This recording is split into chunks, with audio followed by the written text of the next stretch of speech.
കാര്യവട്ടത്തെ ആവേശപൂരത്തിലാഴ്ത്തിയ 2020 മത്സരത്തിന് വിരാമമായിരിക്കുകയാണ്. എന്തായാലും ഇന്ത്യ ജേതാക്കളായിരിക്കുകയാണ്. സ്റ്റേഡിയത്തിനകത്തുണ്ടായിരുന്ന കുറച്ച് ആളുകളുണ്ട്. എങ്ങനെയാണ് ഈ മത്സരത്തെ കാണുന്നത്? നല്ലൊരു മാച്ചായിരുന്നു. കാരണം ഈശാൻ കിഷൻ ഒരു 100 അടിച്ചു, അതും ഫാസ്റ്റസ്റ്റ് ആയിട്ട് 100 അടിച്ചു.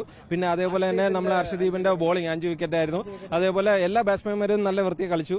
കാരണം എല്ലാവരും നല്ല രീതിയിൽ ബാറ്റ്സ്മാൻമാർ എല്ലാവരും ബാറ്റ് ചെയ്തിരുന്നു. അതുകൊണ്ട് സഞ്ജുവിന് ഈ ഹോം ഗ്രൗണ്ടിന്റെ ഒരു അഡ്വാൻറ്റേജ് കിട്ടുമെന്നുള്ളൊരു പ്രതീക്ഷ ഉണ്ടായിരുന്നു. പക്ഷേ ഇത്തവണയും ഫോമിലായിരുന്നില്ല എന്നുള്ളതാണ്.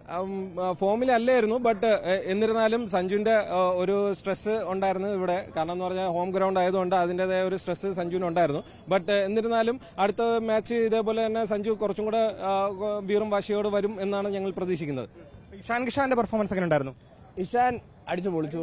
നല്ല ഒരു പെർഫോമൻസ് ആണ് കാഴ്ചവെച്ചത്. ഡിസർവ് ആ പൊസിഷൻ അവൻ എടുത്തു. ഇനിയൊന്നും മാറ്റാൻ പറ്റില്ല. അവനെ അടിച്ചോടിപ്പിച്ചു. കാരണം ഡൊമസ്റ്റിക്കിലെ നല്ല പെർഫോം ചെയ്തിട്ടാണ് ഇഷാൻ ആക്ച്വലി കയറി വന്നത്. അപ്പൊ അതിനെ നീതി പുലർത്തുന്ന പെർഫോമൻസ് ആയിരുന്നു. 28 പന്തിലാണ് അർദ്ധ സെഞ്ചുറിയിലേക്ക് കാര്യങ്ങൾ നീങ്ങിയതെന്നുള്ളതാണ് അല്ലേ? അതെ, 2 വിക്കറ്റ് പോയ ശേഷം ഇഷാൻ വന്നു കഴിഞ്ഞ ശേഷം പിന്നെ കളി അങ്ങോട്ട് മാറി. പിന്നെ ടോപ്പ് ഗിയറായി കളി മാറ്റിയാള്. പിന്നെ ക്യാപ്റ്റൻ സൂര്യകുമാർ യാദവിന്റെ കാര്യത്തിലേക്ക് വരികയാണെങ്കിൽ സൂര്യകുമാർ നല്ല പെർഫോമൻസ് ആയിരുന്നു. സൂര്യകുമാർ സൂപ്പർ ആയിരുന്നു. ഈ പ്രതീക്ഷ ഉണ്ടായിരുന്നോ? കാരണം സഞ്ജുവിനെയാണ് എല്ലാവരും ഒരു ഹൈപ്പ് കൊടുത്ത് നിർത്തിയിരുന്നത്. പക്ഷേ അതിനപ്പുറത്തേക്ക് ടീമിലെ ബാക്കി എല്ലാവരും പെർഫോം ചെയ്യുകയും സഞ്ജു താഴെ പോവുകയും ചെയ്തിട്ടുണ്ട്. നമുക്ക് അത് എപ്പോഴും നമുക്ക് അത് പ്രെഡിക്ട് ചെയ്യാൻ പറ്റത്തില്ല. സൂര്യകുമാർ തന്നെ ഇപ്പം ഫോമിലോട്ട് വന്നത് കുറെ മാച്ചസ് കഴിഞ്ഞാണ്. അപ്പൊ നമുക്ക് സഞ്ജുവിനെ ആക്ച്വലി ഇപ്പൊ ടീം ആക്ച്വലി സ്റ്റേബിൾ ആണ്. കുറച്ച് ടൈം കൊടുത്താൽ മതി. പയ്യൻ കയറി വരും. നമുക്ക് ഉറപ്പാണ്. വേൾഡ് കപ്പ് ഒക്കെ വരുമ്പോ പയ്യൻ കയറി വരും. ഉറപ്പാണ്. സഞ്ജു പൊളിക്ക് പറയാൻ പറ്റാത്ത ഹാർദിക് പാണ്ഡ്യ അത് വലിയൊരു ഇമ്പോർട്ടൻസ് ആണ് ഈ കളിയിൽ ഉണ്ടാക്കിയത്. അത്ര പോലെ 6ഉം 4ഉം നല്ലൊരു മിഡിൽ ഓവറിൽ വന്നിട്ട് നല്ലപോലെ കളി ഉണ്ടാക്കിയത് ഹാർദിക് പാണ്ഡ്യയാണ്. അത് പറയാണ്ടിരിക്കാൻ നമ്മൾ പറ്റില്ല.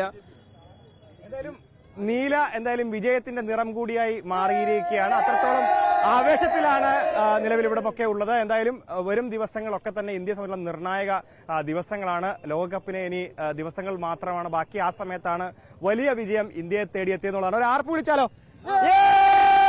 India India India India India India India Sanju Sanju. വിശാഖപട്ടണത്ത് ഒരു തോൽവി കൂടി ഉണ്ടായിരുന്നു. പക്ഷെ അതിൽ നിന്നൊക്കെ വിശാഖപട്ടണത്ത് ഉണ്ടായ ഒരു തോൽവിക്ക് മറുപടിയും കൂടെ ഇത്തവണ എത്തി. അതെ, ഇതൊരു മറുപടി ആയിട്ട് എല്ലാവർക്കും നല്ലൊരു തിരിച്ചടിയായിരുന്നു. എല്ലാ ടീമും നോക്കിയിരുന്നോ ഇന്ത്യ വരുന്നുണ്ട് വേൾഡ് കപ്പ് റിട്ടേൺ ചെയ്യാൻ വേണ്ടിയിട്ട്. അത്ര വേറെ ഒന്നുമില്ല.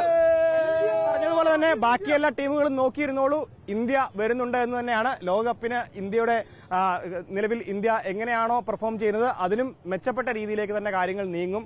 അതിന്റെ ഒരു വെടിക്കെട്ട് പെർഫോമൻസ് ആണ് ഇവിടെ കണ്ടത് അല്ലേ? അതെ അതെ, തീർച്ചയായിട്ടും. നമ്മൾ ടോട്ടലി എന്റർടൈൻമെന്റ് ആയിരുന്നു. കംപ്ലീറ്റ് എന്റർടൈൻമെന്റ് ആയിരുന്നു. നമ്മൾ ഒരിക്കലും നിരാശരായിട്ട് ആരും ഇവിടുന്ന് പോകുന്നു ആർക്കെങ്കിലും അങ്ങനെ പറയാൻ ഇല്ല. ടോട്ടൽ ടീം എഫേർട്ട് സൂപ്പർ ആയിരുന്നു.